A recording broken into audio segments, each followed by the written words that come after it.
Talven aurinko kutsuu linnut peltoaukealle.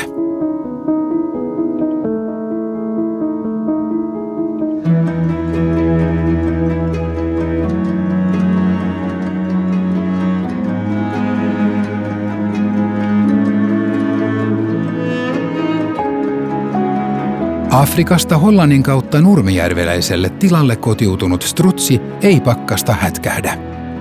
Se on muutenkin kovaa tekoa.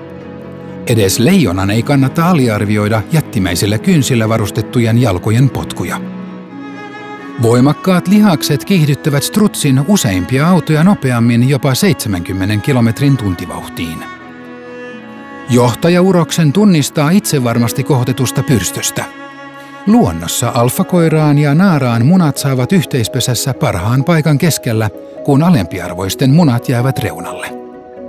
Tilalla haudonnan hoitaa kone ja vastakuoriutuneet poikaset mies, jota nämä viimekesäiset strutsiteinit pitävät emonaan.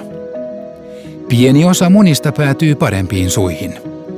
Hääkakussa tai jäätelön valmistuksessa strutsin muna vastaa jopa 25 kananmunaa.